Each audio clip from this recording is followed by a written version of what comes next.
बिस्मिल्लाहिर्रहमानिर्रहीम अस्सलाम वालेकुम। प्रोग्राम रमज़ान करीम के साथ मैं हूं आपका मेज़बान यासिर ख़ान। नाज़रीन, रमज़ान करीम प्रोग्राम में बात करते हैं हम माह रमज़ान के हवाले से और माह रमज़ान से जुड़ी जो तारीख़ी रवायात हैं, वाक़यात हैं और इबादात हैं, उनके हवाले से।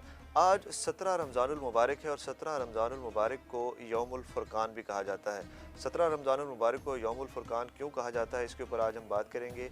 यही हमारा उन्वान है और इस पर बात करने के लिए हमारे साथ मौजूद हैं मारूफ मजहबी स्कॉलर और मारूफ मुसन्निफ़ और उसके साथ इस्लामिक रिसर्च फाउंडेशन ग्लोबल के मुंतज़िम आला अब्दुल हकीम मलिक साहब। अब्दुल हकीम मलिक साहब, बहुत शुक्रिया अपना टाइम देने के लिए। अच्छा अब्दुल हकीम मलिक साहब, हमारे नाज़रीन के लिए बताइएगा कि 17 रमज़ानुल मुबारक को यौमुल फ़ुरक़ान क्यों कहा जाता है? बिस्मिल्लाहिर्रहमानिर्रहीम। रब्बिश इश्रह ली सदरी व यस्सिर ली अमरी वाहलुल उक़दतम मिन लिसानी यफ़क़हू क़ौली। 17 माह रमज़ान की जो तारीख़ी अहमियत है और जो इसका उन्वान जिसे हम याद करते हैं यौमुल फ़ुरक़ान, जी। उसका असल मार्का ग़ज़वा बदर है।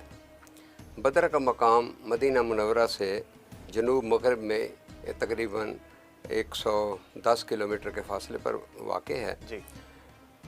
ये वाक़या जो है ये 2 हिजरी में 624 ईस्वी का है कि कुरैश को मक्का में मुसलमानों की जो मदीना मुनव्वरा हिजरत है उससे उनको बड़ा कल्ख था, क्योंकि वो जब हालात समझते थे कि वो आसूदा हाल हैं और तरक्की कर रहे हैं और नबी करीम सल्लल्लाहु अलैहि वसल्लम ने मवाख़ात और मिसाक मदीना के मामलात को अपने तदब्बर से और अल्लाह की नुसरत से संभाल लिया है, तो वो चाहते थे कि किसी तरह इनकी कामयाबी को नाकामी में बदल दें और इन पर दोबारा वो जो इनके दस्ते जो इनके ज़ोर बाजू से निकल कर वो अपने आसूदा हाल हैं उनके लिए कुछ इंतज़ाम किया जाए। तो उस पस मंज़र में अबू सुफियान ने इरादा किया कि हम शाम से काफ़ी सारा सामान हर्ब मंगाएं और फिर इसके बाद जुड़कर मुसलमानों पर हमला किया जाए। जी। तो तिजारती काफ़िला जो है, जो तकरीबन 70 अफराद पर मुश्तमल था, कुरैश मक्का का, वो शाम की तरफ जा रहा था सामान लेने के लिए। और जब वो वापस आया नबी करीम सल्लल्लाहु अलैहि वसल्लम को उसकी खबर हुई मदीना मुनव्वरा में कि वो जंग की तैयारियों में मसरूफ़ हैं, तो आप बेखतर बग़ैर किसी इरादा जंग के उन्होंने उसके ताक़ुब के लिए मदीना से बदर की तरफ रवानगी थी। और उस वक्त उन्होंने कोई ज़्यादा सामान नहीं लिया। उनके काफ़िले में 313 अफराद मुसलमान मुजाहिदीन शरीक थे, मोमिनीन। तो वहाँ जब पहुँचे तो इसकी खबर अबू सुफियान को भी हो गई, जो कि सामान रसद वहाँ से ला रहे थे। तो उन्होंने एक तो मक्का में इतला कर दी कि मुसलमान जो हैं वो हमारे ताक़ुब के लिए मदीना से निकल पड़े हैं, और दूसरा ये है कि उन्होंने अपना रास्ता तब्दील कर लिया मक्का को जाने के लिए, और वो जो है वो समंदर के किनारे रास्ता तब्दील कर लिया ताकि वो उन तक पहुंच ना सके। तो यूँ ही अबू जहल को ये ख़बर पहुंची, कुरैश मक्का थे वो, कुफार मक्का, तो उन्होंने एक बड़ा लाओ लश्कर का तैयार किया जिसमें उन्होंने तकरीबन 1000 का लश्कर, 700 जिसमें ज़रा, 70 घोड़े और लातादाद जो है वो सामान रसद था, उसके लिए उन्होंने तैयारी करके बदर रवाना कर दिया। अबू सुफियान ने इतला दी कि अब हम दूसरा रास्ता तब्दील कर चुके हैं और लड़ाई का ख़तरा टल चुका है, मगर अबू जहल अपनी ज़िद पर कायम रहा और उसने ये फ़ैसला किया कि हम बदर के मकाम पर पहुंचकर मुसलमानों को मज़ा चखाएँगे। तो ये जो ग़ज़वा बदर है, मार्का बदर है, ये तकरीबन 19 माह हिजरत मदीना के बाद पेश आया। ये हक़ व बातिल की जंग का एक फ़ैसला कुन साबित हुआ। अच्छा, इसी के साथ ये भी बताइएगा कि इस्लामी तारीख़ में और इस्लाम की तरवीज में और इशाअत में ग़ज़वा बदर की क्या अहमियत है, इसके हवाले से बताएं। ग़ज़वा बदर को यौमुल फ़ुरक़ान इसीलिए कहा जाता है कि यह हक़ व बातिल का एक फ़ैसला कुन मरहला था, जिसमें अल्लाह ताला ने कुफ़ार मक्का को ऐसा इबरतनाक अंजाम से दो चार किया कि वो दोबारा उन्होंने कभी जुर्रत नहीं की इस तरह के लश्कर कशी की। और इसमें सबसे बड़ी बात यह है कि अबू जहल जो है वो जहन्नम वासिल हुआ, और वो भी 2 बच्चों के हाथों, जिनको जिहाद का शौक़ था। और वो जब आए कि हमें इजाज़त दीजिए और हमें निशानदेही कीजिए कि अबू जहल कहाँ है। तो उनको कहा गया कि अभी तुम बहुत छोटे हो, तुम्हारे पास की बात नहीं है। मगर जो ही उनको निशाना मिला तो दो भाई थे, उनके कद भी पूरे नहीं पहुँचते थे तलवार तक, मगर उन्होंने फ़ौरन इतनी जुर्रत से अबू जहल का जो है ना गर्दन जो है तन से जुदा कर दी और जहन्नम वासिल कर दिया। तो सबसे जो बड़ी बात थी वो ये थी कि इसमें अल्लाह ताला ने नुसरत का वादा फरमा दिया था नबी करीम सल्लल्लाहु अलैहि वसल्लम ने कि तुम तादाद में चाहे 313 हो, मगर अल्लाह ताला की नुसरत आएगी, गैबी इमदाद आएगी। जी। अच्छा, इसी के साथ गैबी इमदाद की आपने बात की, तो ग़ज़वा बदर में गैबी मदद और मोजज़ात के हवाले से क्या इसके मोजज़ात हैं और क्या कैसे गैबी मदद हुई मुसलमानान की, और उसके साथ ही ग़ज़वा बदर के इस्लाम के ऊपर जो आगे का दौर है इस्लाम का और जो आगे मामलात हुए उसके ऊपर क्या नताइज मरतब हुए? नताइज तो फ़ुरक़ान जो है हक़ व बातिल की फ़र्क दरमियान, यानी हक़ आ गया और बातिल मिट गया, बेशक बातिल मिटने वाला है, इसकी ये अमली शक्ल थी। और ये जो अल्लाह ताला के हज़ूर नबी करीम सल्लल्लाहु अलैहि वसल्लम ने दुआ फरमाई थी और जिसका वादा अल्लाह ताला ने फरमाया था, तो अल्लाह ताला ने पहले 1000 फ़रिश्ते आसमान से नाज़िल फरमाए 313 मोमिनीन की मदद के लिए, जो एक ख़ास लिबास में एक ख़ास शक्ल में नमूदार हुए।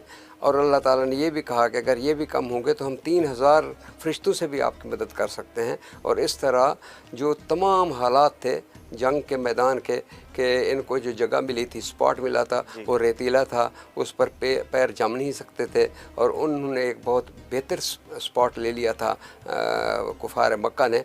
मगर अल्लाह ताला का जो रहमत का वादा है वो पूरा होकर रहता है। अचानक इतनी बारिश हुई कि उनका जो पक्का मैदान था वो दलदल बन गया, वो उसमें जो है ना अपने कदम न जमा सके, जबकि ये रेत का मैदान जो है वो सॉलिड हो गया और ये दिल जमी से लड़े और अल्लाह ताला ने इनको नुसरत अता फरमाई। अच्छा, ग़ज़वा बदर के हवाले से बताइएगा कि गैबी मदद के हवाले से आपने बताया, अब इसके आगे जब इस्लाम का जो दौर है, मज़ीद जो वाक़यात हुए और मज़ीद इस्लाम के ऊपर इस्लाम की तरवीज के हवाले से और इरशाद के हवाले से कैसे ग़ज़वा बदर का असरात जो है मरतब हुए? बहुत खूबसूरत बात है। मैं अर्ज़ जो कर रहा था, जो नज़ूल सकीना है और जो गैबी इमदाद है, उसमें दो बातें रह गई थी। एक तो यह है कि नज़ूल सकीना, अल्लाह ताला ने एक तस्कीन नाज़िल की। जितने थके हुए मोमिनीन थे, जितना थे, तो एक लम्हे के लिए इसे नैब आती है और पूरी थकावट और पूरे ख़यालात जो है ना वो अक्सर इंसान रिलैक्स हो जाता है। अल्लाह ताला ये नज़ूल सकीना मोमिनीन पर कई बार कुरान शरीफ में आया है और ग़ज़वा बदर में ये नज़ूल सकीना हुआ। और फिर वो जो ख़ास तौर पर वाक़या है नबी करीम सल्लल्लाहु अलैहि वसल्लम का मुट्ठी भर कंकरियाँ उठाकर कुफ़ार के लश्कर पर मारना, और जिसके बारे में कुरान शरीफ में आता है कि अल्लाह ताला फरमाता है, नबी तुमने ये कंकरियाँ लश्कर कुफ़ार के मुँह पर नहीं मारी, बल्कि ये अल्लाह ने उनके मुँह पर मारी है। तो ये बड़ी खूबसूरत बात थी। तो इसमें जो है ना, इसके नताइज में जब वो 70 कुफ़ार मक्का जो है वो जहन्नम वासिल हुए, 70 गिरफ़्तार हुए, और फिर इनके जो सरदार ने जो है वो भी इसमें मारा गया। तो इससे फिर एक वाज़ेह एक लाइन आ गई कि इसके बाद मुसलमानों के कदम ऐसे जमे और ऐसी अल्लाह ताला ने नुसरत अता फरमाई कि किसी दुश्मन इस्लाम को जुर्रत न हुई मदीना की ये बस्ती, मदीना की ममलकत, नबी करीम सल्लल्लाहु अलैहि वसल्लम के मामलात में कभी दखल देने की, या उनको जो जोम था, जो नख़वत थी, जो उनको अपनी ज़ोर था अपने बलबूते पर, ताकत पर, यानी कि आप समझिए कि उनके वसाइल पर, वो अल्लाह ताला ने उनको कलाकामा कर दिया। और ये फिर हमारे लिए यौम फ़ुरक़ान साबित हुआ और अल्लाह ताला ने उनको नुसरत अता फरमा दी। अच्छा, हक़ व बातिल की आपने बात की, ग़ज़वा बदर के हवाले से बात की जाए तो आजकल मुसलमानों की या उम्मत मुस्लिमा के कुछ ममालिक में जो हालात हैं, कुछ जो मसाइल हैं, उनको लेकर और ग़ज़वा बदर के हवाले से कम तादाद में मुसलमान थे और फिर भी मुकाबला किया मुशरिकीन का, तो उसके हवाले से, आज के हवाले से और उस दौर के हवाले से क्या पैगाम जो है वो मिलता है आज के दौर के हवाले से? यासिर साहब, इससे हमें यह सबक मिलता है कि तादाद मैटर नहीं करती, जज्बा मैटर करता है, ईमानी क़ुव्वत मैटर करती है, अल्लाह ताला की फ़तह और नुसरत मैटर करती है।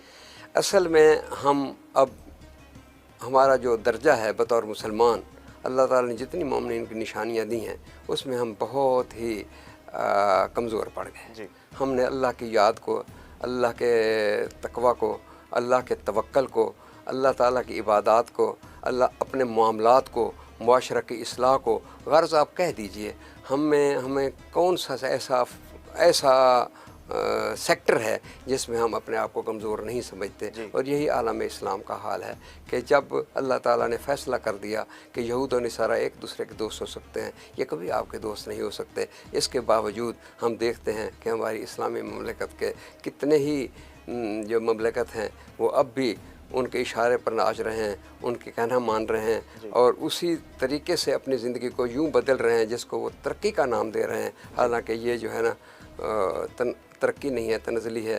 कहते हैं when going seems easy you are going downhill. बहुत शुक्रिया अब्दुल हकीम मलिक साहब। अब्दुल हकीम मलिक साहब हमारे साथ मौजूद थे। आज हमने बात की 17 रमज़ानुल मुबारक यौमुल फुरक़ान के हवाले से, ग़ज़वा बदर के हवाले से, ग़ज़वा बदर में ग़ैबी इमदाद और मोअज़ात के हवाले से और इस्लाम की तरवीज के लिए, इस्लाम की इशाअत के लिए और इस्लाम के आइंदा दौर के लिए ग़ज़वा बदर की अहमियत के ऊपर रोशनी डाली अब्दुल हकीम मलिक साहब ने। कल आपके साथ हम एक नए उन्वान के साथ हाज़िर होंगे, तब तक इजाज़त दीजिए। अल्लाह हाफ़िज़।